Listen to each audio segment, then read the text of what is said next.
கருடன் திரை விமர்சனம். சூரி, சசிகுமார், உன்னி முகுந்தன், சமுத்திரகனி, ரேவதி சர்மா, பிரிகிடா சாகா, மயம் கோபி, RB உதயகுமார், வடிவுக்கரசி, துஷ்யந்த் ஜெயபிரகாஷ் மற்றும் பலர் நடிப்புல RS துரை செந்தில்குமார் இயக்கத்துல யுவன் சங்கர் ராஜா இசையில வெளிவந்திருக்கும் படம் தான் கருடன். படம் எப்படி இருக்கு வாங்க பார்க்கலாம்.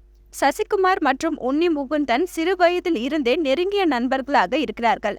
ஆதரவற்ற சூரிக்கு சிறுவயது முதல் அடைக்கலம் கொடுத்ததால் அவர் உன்னி முகுந்தனுக்கு விசுவாசமான வேலைக்காரராக இருக்கிறார். அதே சமயம் சசிகுமாரின் குடும்பத்தில் ஒருவராகவும் உறவு பாராட்டுகிறார். இந்த நிலையில் சூழ்நிலை காரணமாக உன்னி முகுந்தன் சசிகுமாருக்கு துரோகம் செய்ய முயற்சிக்க சூரி விசுவாசத்திற்காக தனது முதலாளி பக்கம் நின்றாரா அல்லது குடும்பத்தில் ஒருவராக உறவு பாராட்டி பாசம் காட்டிய சசிகுமாரின் நியாயம் பக்கம் நின்றாரா என்பதை அதிரடியாக சொல்வதுதான் கருடன் கதை. சொக்கன் என்ற கதாபாத்திரத்தில் வெள்ளந்தி மனிதராகவும் முதலாளியின் வெறித்தனமான விசுவாசியாகவும் சூரி அதிரடி காட்டியிருக்கிறார். யார் எதை கேட்டாலும் சொல்லாதவர் தனது முதலாளி கேட்டவுடன் எக்ஸ்பிரஸ் ரயிலை விட வேகமாக உண்மைகளை சொல்லும் காட்சிகளில் ரசிகர்களின் இறுக்கத்தை நீக்கி சிரிக்கவும் வைக்கிறார்.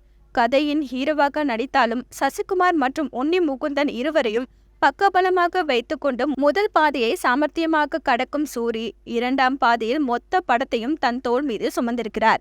சசிகுமார் மற்றும் உன்னி முகுந்தன் இருவரும் பலம் வாய்ந்த கதாபாத்திரத்தில் பக்குவமாக நடித்து படத்திற்கு பலம் சேர்த்திருக்கிறார்கள். இவர்களுடைய நட்பின் முக்கியத்துவம் முதல் பாதி படத்தை விறுவிறுப்பாக நகர்த்தி செல்ல, இரண்டாம் பாதி படத்தை இவர்களுக்கு இடையே நடக்கும் துரோகம் சுவாரஸ்யமாகவும் ஆக்ரோஷமாகவும் நகர்த்தி செல்கிறது.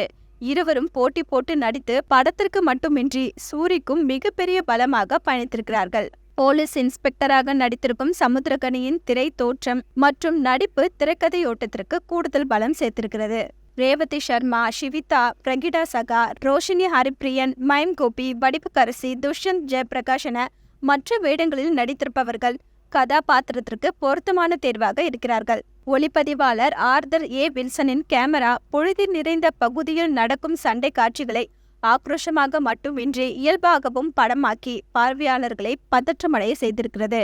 யுவன் சங்கர் ராஜாவின் இசையில் பாடல்கள் மனதில் நிற்கவில்லை என்றாலும் பின்னணி இசை காட்சிகளை மக்கள் மனதில் நிற்க வைத்து விடுகிறது. படத்தொகுப்பாளர் பிரதீப் ராகவ் இடைவேளை காட்சி மற்றும் கிளைமேக்ஸ் முந்தைய காட்சியை தொகுத்த விதம் படத்தை விறுவிறுப்பாக மட்டுமின்றி அடுத்தது என்ன நடக்கும் என்ற எதிர்பார்ப்பை ஏற்படுத்துகிறது. விடுதலை படத்தின் மூலம் காமெடி நடிகரையும் தாண்டி அழுத்தமான நடிகராக உயரத்திற்கு சென்ற சூரியை மேலும் உயரத்திற்கு அழைத்து செல்லும் வகையில் இயக்குனர் RS துரை செந்தில்குமார் படத்தை நேர்த்தியாக இயக்கியிருக்கிறார்.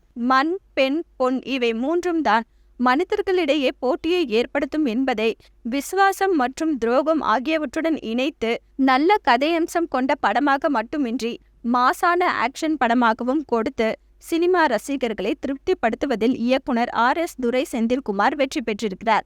மொத்தத்தில் இந்த கருடன் ஜெயிப்பான்.